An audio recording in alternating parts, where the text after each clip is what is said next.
Basuki Cahayapurnama atau Ahok tetap nomor 1 di survei.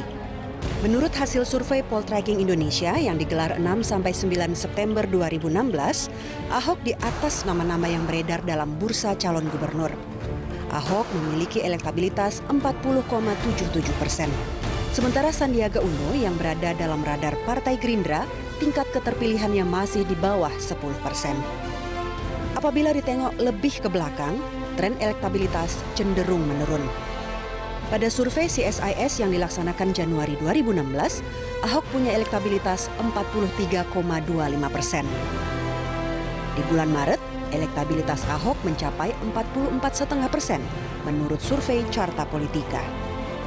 Sebulan kemudian, elektabilitas Ahok di atas 50% menurut survei Populi Center. Masih menurut survei Populi Center, elektabilitas Ahok naik menjadi 51,2% pada bulan Juni. Dalam survei Indobarometer, Juli 2016, elektabilitas Ahok sebesar 47,3%. Terakhir, survei Poltreking Indonesia menunjukkan elektabilitas di bawah 41%. Mas Kodari, ini betul-betul ada, saya ingin mengulang, selalu ada keyakinan bahwa kalau PDIP, karena PDIP sudah mencalonkan Ahok Jarot, lalu kemudian lawannya adalah bukan Risma, bukan Ridwan Kamil, orang lalu mengatakan Pilkada DKI sudah selesai. Dan saya pribadi punya pengalaman di tahun, kalau tidak salah 2012, presentasi survei di jajaran DPP PDI Perjuangan, lalu kemudian surveinya itu memang paling tinggi waktu itu Fauzi Bowo, dan setelah presentasi saya bertanya dengan Bu Mega, jadi Bu, PDI Perjuangan calonnya siapa? Gitu. Dan Bu Mega waktu itu mengatakan, ya saya kenalnya Fauzi Bowo. Saya kenalnya Foke, dia bilang. Dia tidak menyebut Fauzi Bowo, tapi Foke. Pendekat, bahasa yang familiar, yang dekat ya. Dulu waktu saya mau ketemu dengan Bang Ali, yang jemput saya Foke. Pakai mobil hardtop, dia bilang. Sampai detil begitu, artinya kan personal sekali. Artinya personal ya. Jadi beliau tidak menjawab secara langsung, tetapi saya pribadi menyimpulkan, oh kayaknya Foke, udah jelas. Tiba-tiba yang dicalonkan adalah Joko Widodo. Wong Solo. Jadi ini kan PDIP Ahok Jarot, Mas. Kalau lihat tadi itu kondisinya, sebetulnya kan sudah banyak analisa untuk mengatakan Ahok Jarot itulah yang paling pas. Tetapi kan ada yang mengatakan Risma kesini. Banyak sekali analisa yang menyampaikan hal seperti ini. Yang ingin saya tanyakan tadi, kejutan misalnya, apakah misalnya Sandiaga Uno dengan siapa itu akan bisa mengalahkan pasangan ini? Untuk pastinya harus kita lihat survei ya, karena opini publik masih itu ada kampanye lagi. Opini publik itu sangat-sangat dinamis ya. Apalagi pengalaman Jakarta pada tahun 2012 memang menunjukkan ada perubahan yang cepat.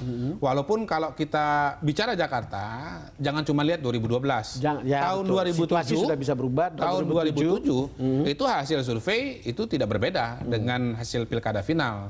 Dari awal yang unggul adalah Fauzi Bowo dan sampai akhir tetap Fauzi Bowo begitu. Jadi kita lihat saja hasil surveinya seperti apa.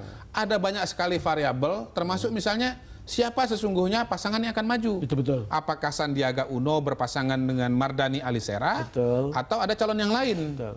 Kalaupun yang maju adalah Sandiaga Uno dan Mardhani Alisera, menurut saya jangan dianggap enteng. Jangan dianggap enteng. Pertama, Sandi juga cakep, handsome, ya kan. Yang kedua, dia pengusaha besar. Dan PKS punya masa yang solid. Dan yang abang sebut, PKS itu punya masa yang luar biasa solid. Pengalaman tahun 2007, yang namanya Adang Daro Jatun, itu masuk ke gelanggang sangat-sangat terlambat. Dan hanya dicalonkan oleh PKS. Hanya PKS, dan mulai dari bawah.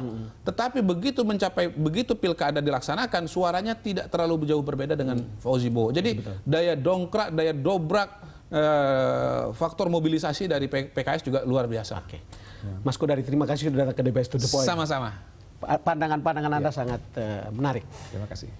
Pemirsa, demikian perbincangan saya dengan Mas Kodari dalam DBS To The Point kali ini. Anda sudah tahu siapa calon gubernur dan wakil gubernur di DKI. Dan beberapa waktu lagi dari perbincangan ini, Anda akan tahu siapa calon lawan Ahok Jarot. Siapa yang akan menjadi gubernur di DKI itu betul-betul ada di tangan Anda. Ada di hati Anda dan ada di dalam pikiran Anda. Kalau Anda mau seseorang yang terbaik, itu semua tergantung Anda. Terima kasih Anda sudah bersama kami.